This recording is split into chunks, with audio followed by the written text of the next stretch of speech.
जय हिंद। नमस्कार सभी लोगों को। देखिए हम क्लास 10th का द्विघात समीकरण चैप्टर पढ़ रहे हैं और आज जिसमें हम पढ़ेंगे जो स्टेटमेंट वाला क्वेश्चन होता है उसको कैसे सॉल्व किया जाता है। जैसे कि दो क्रमागत संख्याओं का योग 10 है और उन दो क्रमागत संख्याओं का गुणनफल 20 है, तो उन संख्याओं को ज्ञात कीजिए। ऐसे ऐसे क्वेश्चन दे देता है, तो उस क्वेश्चन को कैसे हल किया जाएगा उसी के बारे में आज हम यहाँ पे डिस्कस करेंगे। ये क्वेश्चन आप इतना आसानी से सॉल्व कर लेंगे जिसका कोई अंदाजा नहीं लगाया जा सकता। इतना आसानी से हम आपको बताएंगे, बस आप लेक्चर के लास्ट तक बने रहिए। हम आपसे प्रॉमिस करते हैं कि इस तरह के क्वेश्चन करने में आपको कोई भी दिक्कत नहीं आएगा।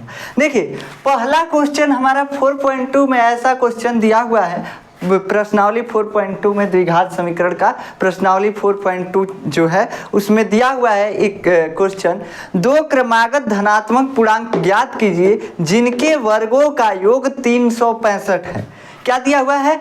दो क्रमागत धनात्मक पूर्णांक, ये स्टेटमेंट दिया हुआ है और कह रहा है उस पूर्णांक को ज्ञात कीजिए जिसका वर्गों का गुणनफल 365 हो। ये ज्ञात करना है। देखिए कैसे इसको करेंगे सॉल्व।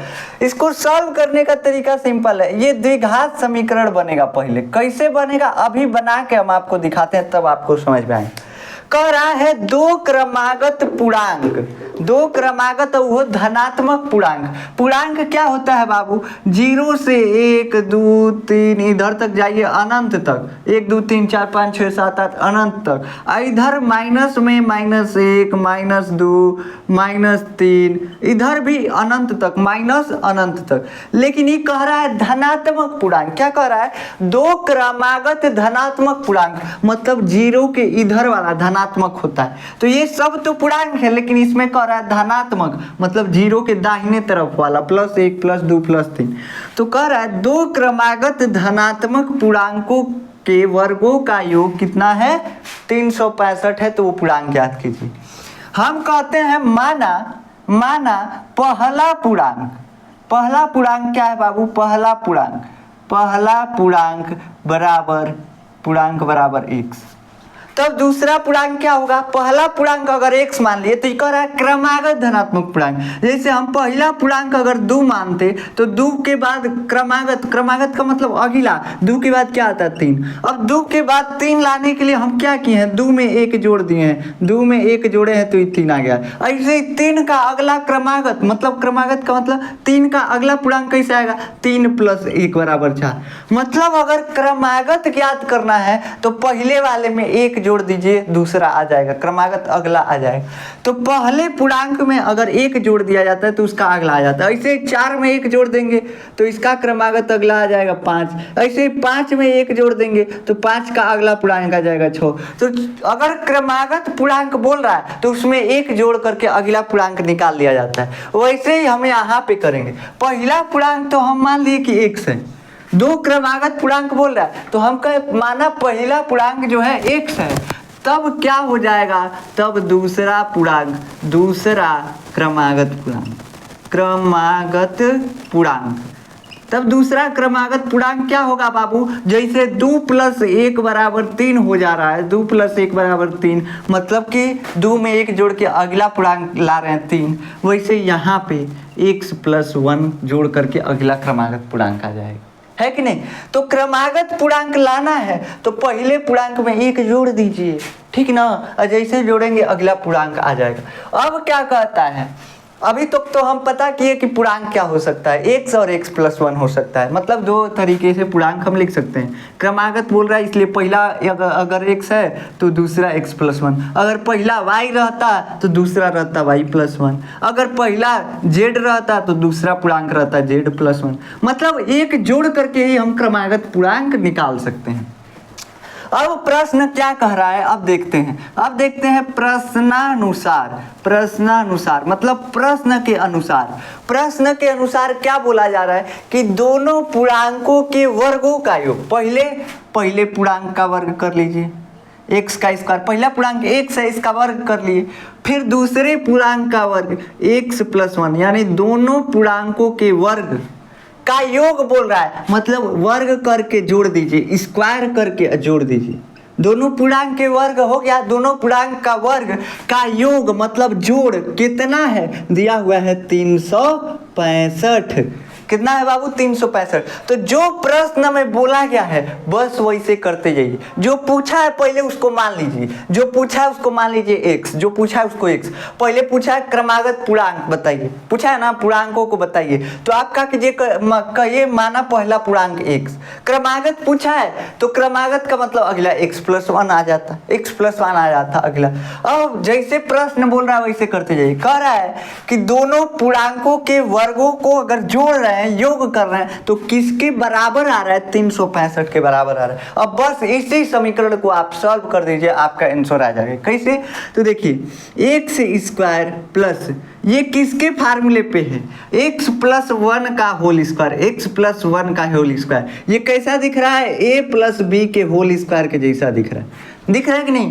a+b, a के जगह पे यहाँ पे x है, b के जगह पे 1 है, तो a+b का होल स्क्वायर क्या होता है, हम बताए थे आपको, a² + b² + 2ab, यही होता है ना। ये तो बच्चा को याद होता है। तो वैसे ही हम x+1 का अगर होल स्क्वायर करेंगे तो यहाँ पे a² के जगह पे क्या आ जाएगा, x² प्लस b के जगह पे क्या है 1 है, तो b² यानी 1 का स्क्वायर प्लस 2 और a के जगह पे 2ab, a के जगह पे क्या है, a के जगह पे x है और b के जगह पे क्या है, b के जगह पे 1 है, तो 2ab।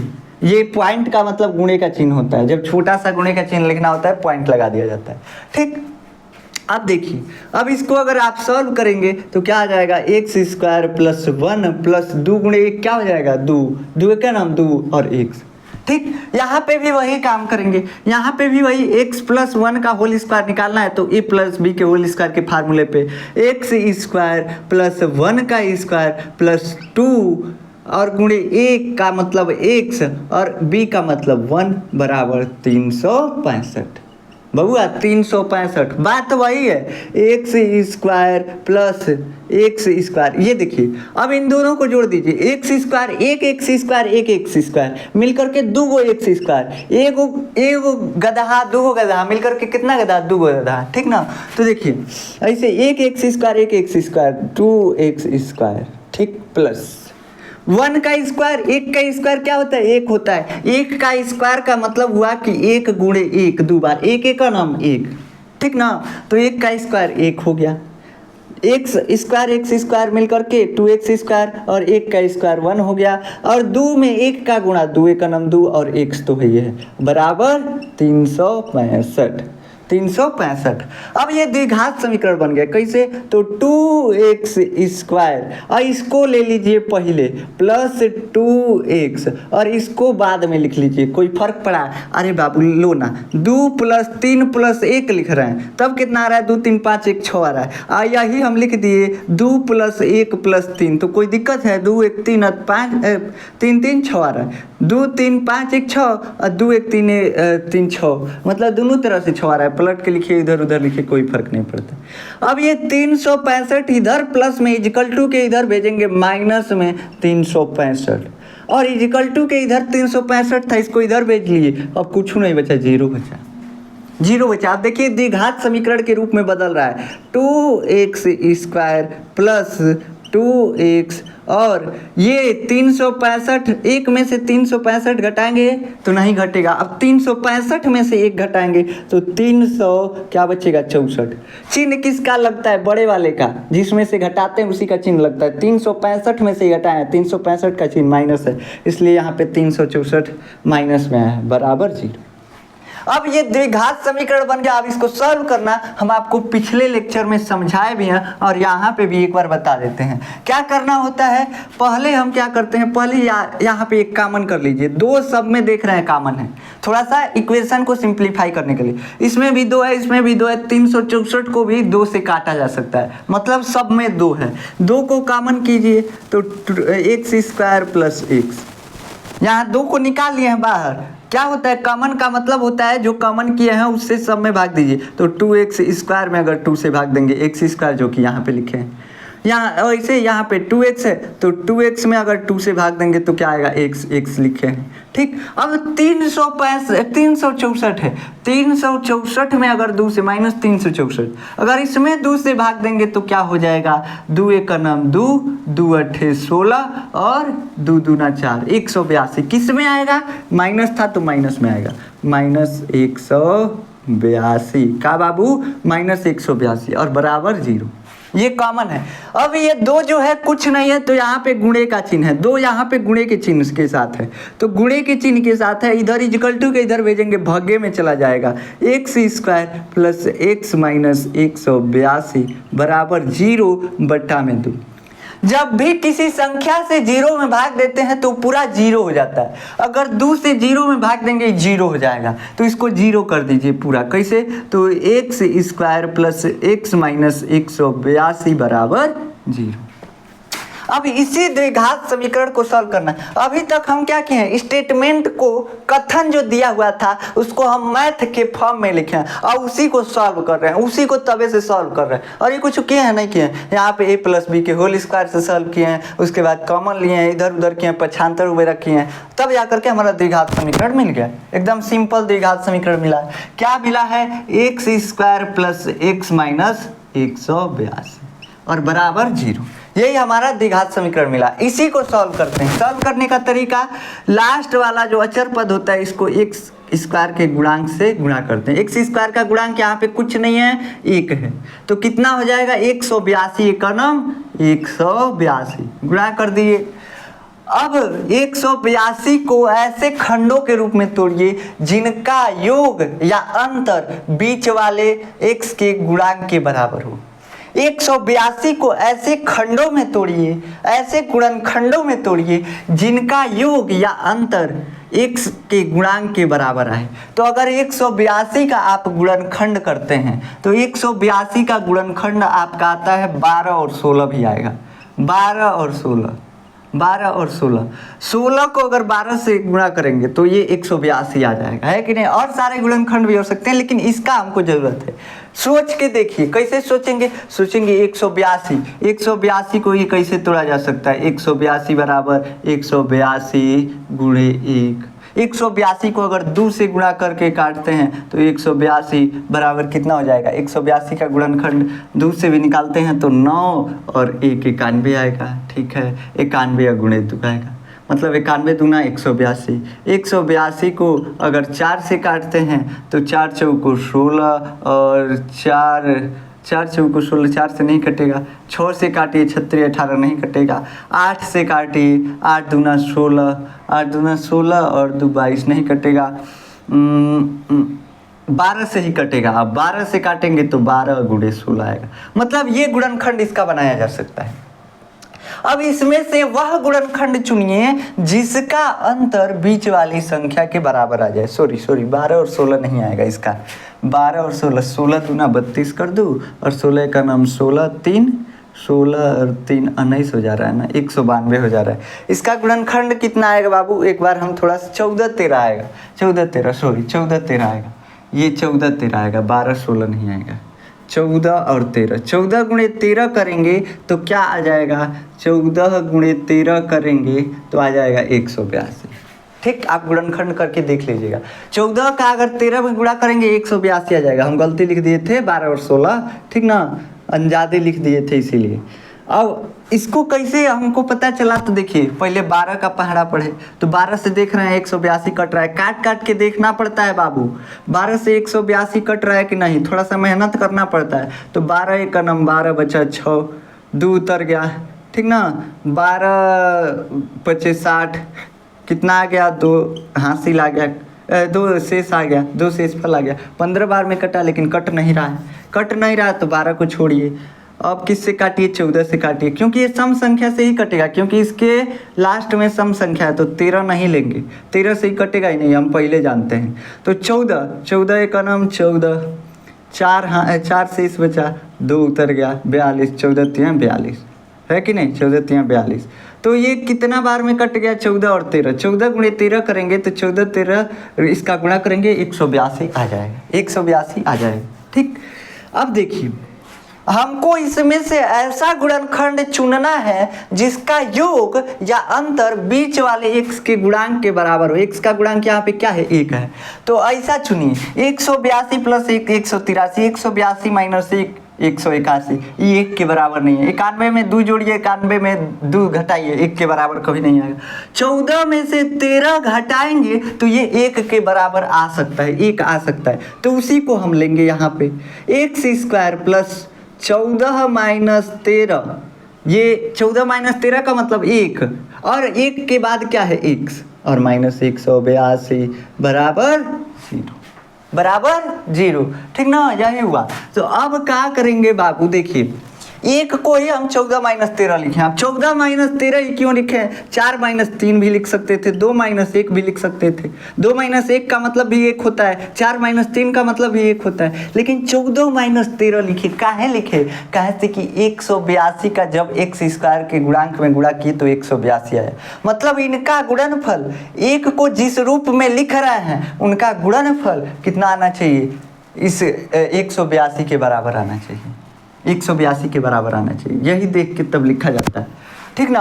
तो देखिए या तो 182 का एक्स स्क्वायर के गुणनफल में, एक्स स्क्वायर के गुणांक में गुणा कीजिए, जितना आएगा उसका गुणनखंड कीजिए। ऐसा गुणनखंड उसमें से चुनिए जिसका योग या अंतर एक्स के गुणांक के बराबर हो। बस यही करना होता है, वही किए हैं हम, यहाँ पे लिख दिए। एक्स स्क्वायर प्लस एक बार एक्स का गुणा 14 में 14x, माइनस एक बार x का गुणा 13 में 13x, माइनस 182 बराबर 0। 14x माइनस 13x क्या हो जाएगा बाबू? 14x माइनस 13x x हो जाएगा, 1x हो जाएगा, और यहाँ पे भी 1x लिखा हुआ है। तो समीकरण में कोई परिवर्तन नहीं आया है। अब यहाँ पे देखिए 2 का जोड़ा बनाइए, 2a और 2a। अब इन दोनों में देखिए, इन दोनों में क्या कॉमन है, दोनों में सेम क्या है? तो x इसमें भी x इसमें भी, x को कॉमन कर लीजिए। x को कॉमन करेंगे, x से भाग देंगे, x स्क्वायर में x बचेगा, प्लस जिससे जो कॉमन किया जाता है उससे भाग दिया जाता है। अब क्या करेंगे, 14x में x से भाग देंगे, x से x मर जाएगा, बस 14 बचेगा, है कि नहीं। 14x बटा x, x से x मर गया, बस बचा क्या, 14, वही है, ठीक ना। बस इतना ही है। माइनस इसमें देखिए तो 182 के गुणनखंड में 13 आता है, 13 गुणे 14 182 होता है। मतलब इसमें देखिए 13 यहाँ पे और यहाँ पे 13 भी है। 182 को लिख सकते हैं ना, 182 को 14 गुणे 13, बात तो वही है। तो इसमें 182 में 13 है और 13x में भी 13 है, तो दोनों में कॉमन क्या, दोनों में समान क्या है, 13। 13 को कॉमन कर लीजिए। कौन सा कॉमन किए? माइनस का 13 कॉमन किए। माइनस का 13 अगर कॉमन किए तो माइनस 13x में माइनस 13 जो कॉमन लिए हैं उससे भाग दिया जाता है, जो कॉमन लिया जाता है उससे भाग दिया जाता है। माइनस से माइनस मर गया, 13 से 13 मर गया, बचा क्या, प्लस x बचा, है ना। फिर से माइनस 182 में जो कॉमन लिए हैं उससे भाग दीजिए, माइनस 13 कॉमन लिए, माइनस से माइनस खत्म, 13 से 182 14 बार में, है कि नहीं। तो 14 बार में माइनस क्या आया, 14 प्लस में आया, तो प्लस 14 बराबर 0।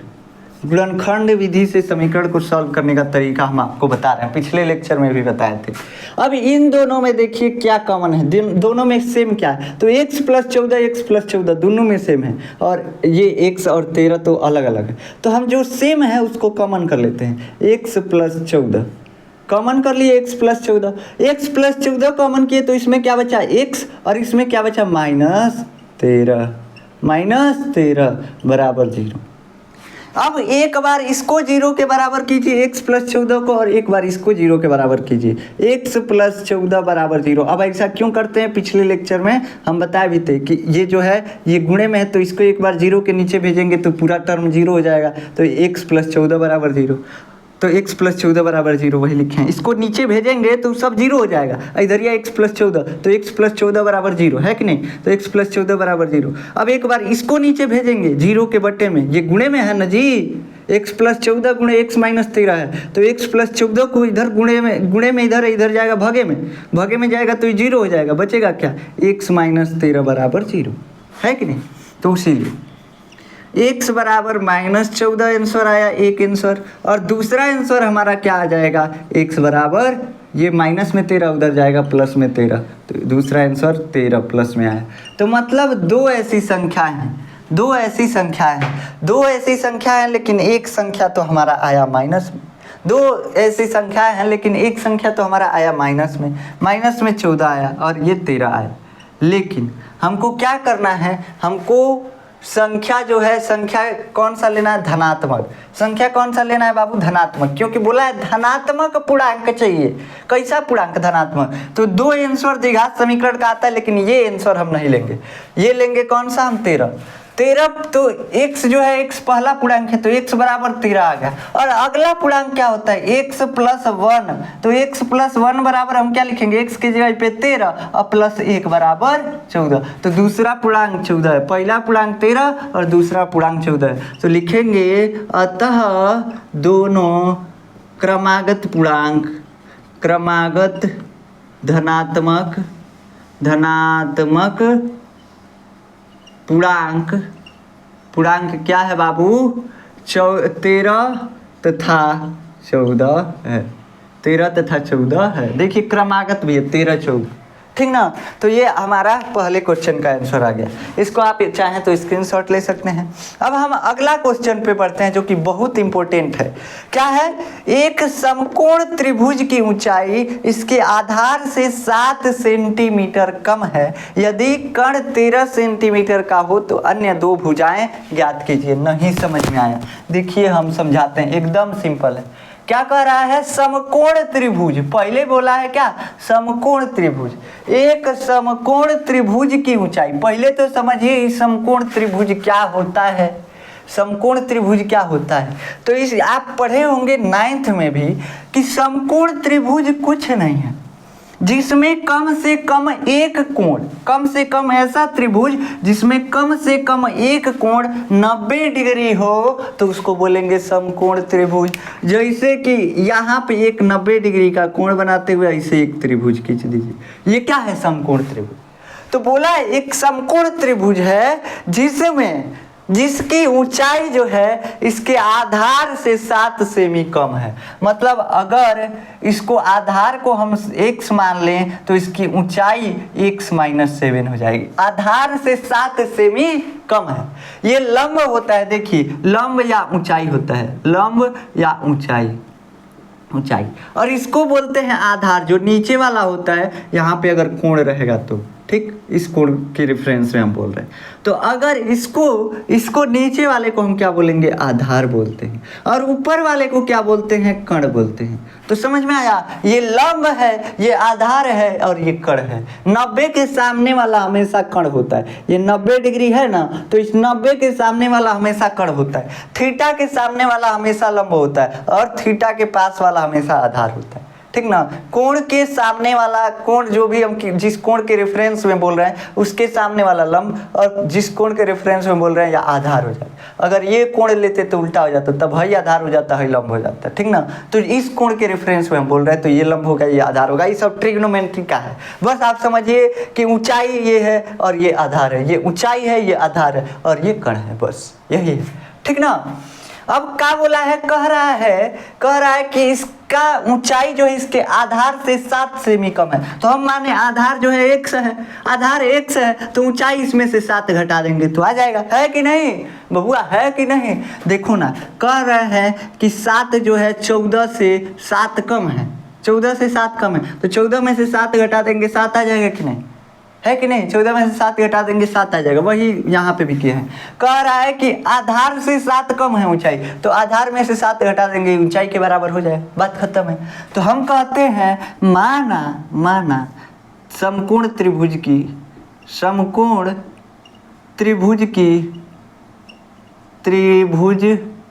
का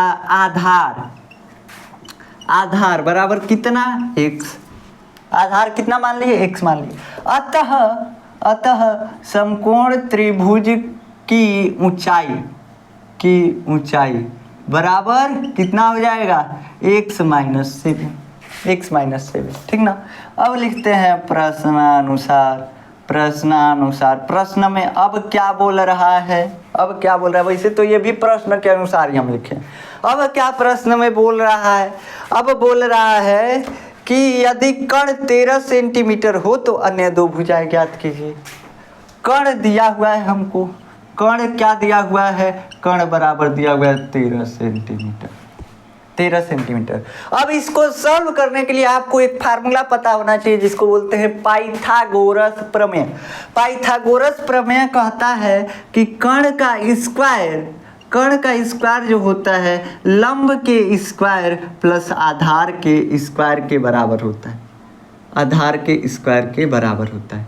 ये फार्मूला होता है, किसने दिया था, पाइथागोरस चचा थे, पाइथागोरस चचा, पाइथागोरस के प्रमेय से, ये पाइथागोरस का प्रमेय है। इसको याद करना पड़ेगा, रटना पड़ेगा, दिमाग में रटना पड़ेगा। बस एक चीज रटवा रहे हैं, रट लीजिए। कर्ण का स्क्वायर बराबर लंब का स्क्वायर प्लस आधार का स्क्वायर, कर्ण का स्क्वायर बराबर लंब का स्क्वायर प्लस आधार का स्क्वायर, बात खत्म। बस इतने रटना है। कर्ण का स्क्वायर जो होता है लंब और आधार के स्क्वायर के योग के बराबर होता है, बस इतना है।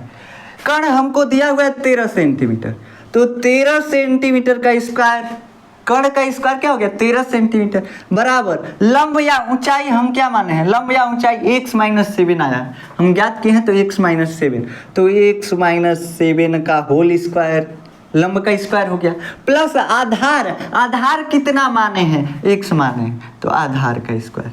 फार्मूले में बस रखें चीजों को। कर्ण दिया हुआ है 13 सेंटीमीटर, तो कर्ण का स्क्वायर बराबर लंब का स्क्वायर प्लस आधार के स्क्वायर के बराबर होता है। कर्ण का स्क्वायर 13 का स्क्वायर, आधार लंब का स्क्वायर कितना हम x माइनस 7 माने हैं, तो x माइनस 7 का स्क्वायर, और आधार का स्क्वायर, आधार कितना माने हैं, आधार x माने हैं, तो x का स्क्वायर। अब इसी को सॉल्व कर दीजिए, आपका आंसर आ जाएगा। बस स्टेटमेंट को हम मैथमेटिक्स के फॉर्म में क्या किए हैं, रूपांतरित किए हैं। तो देखिए यहाँ पे ये 13 का स्क्वायर हो गया, 13 का स्क्वायर हो गया, ठीक। 13 का स्क्वायर कितना होता है, किसी को मालूम है, 169, 169 13 का स्क्वायर होता है। ये किसके फार्मूले पे, a माइनस बी के होल स्क्वायर के फार्मूले पे। a माइनस बी का होल स्क्वायर का फार्मूला क्या होता है, a square plus B square minus 2ab, क्या होता है, यही होता है, a square minus B square, a square plus B square minus 2ab। इसी पे रखिए, यहाँ पे a के जगह पे क्या है, x है, तो x का स्क्वायर प्लस b के जगह पे क्या है, 7 है, 7 का स्क्वायर माइनस 2, a के जगह पे क्या है x और b के जगह पे क्या है 7, ठीक ना, 7 गुणे में है 7, ठीक, plus x square plus x square, ये एक x स्क्वायर मिल करके 2x स्क्वायर, और प्लस क्या हो जाएगा, 7 का स्क्वायर कितना होता है, 49 होता है, 7 सते 49 होता है, 7 सते 49 होता है। और यहाँ पे देखिए, यहाँ पे 2 सते 14 माइनस 2 सते 14 x, ठीक ना। इधर कितना है, 169 है, ये 169 है, ये इसको 169 को उधर भेजिए। एक काम करते हैं, थोड़ा सा 2x स्क्वायर, इसको इधर ला लीजिए, x वाले टर्म को, माइनस 14x और प्लस 49, और 169 को उधर भेजे हैं, तो इधर 169 प्लस में था, उधर जाके माइनस में 169, इधर क्या बचा, 0 बचा। अब इस समीकरण को सीधा करके यहाँ लिख लीजिए, तो इसको थोड़ा सा हम सॉल्व करते हैं। यहाँ पे पहले इसको घटा लीजिए, 0 बराबर 2x square minus 14x plus 9 में से 9 जाएगा 0 हो जाएगा, 6 में से 4 जाएगा कितना हो जाएगा, माइनस, यहाँ पे बचेगा माइनस में, क्योंकि ये छोटी संख्या ये बड़ी संख्या है, बड़ी संख्या में से छोटी संख्या घटाएंगे, जिसमें से घटाते हैं उसका चिन्ह लगाते हैं, इसमें से घटा रहे हैं माइनस लगाएंगे। 0, 9 में से 9 गया 0, और 6 में से 4 गया 2, और 1 ऐसे ही बच गया, 120 है कि नहीं। अब इसको थोड़ा सा यहाँ पे लाइए, इस समीकरण को सीधा करके लिखिए, 2x square minus 14x minus 120 बराबर 0। इसमें देखिए सब में 2 कॉमन है, इसमें भी 2 है, 7 दूना 14, इसमें भी 2 है, 60 दूना 120, इसमें भी 2 है, सब में 2 है, तो 2 आप कॉमन कर लीजिए। 2 आप कॉमन कर लेंगे तो क्या बचेगा, x स्क्वायर माइनस 7, इसमें 2 से भाग देंगे तो 2 सते 14, 7x माइनस 120 में 2 से भाग देंगे 60 हो जाएगा, है कि नहीं, बराबर 0।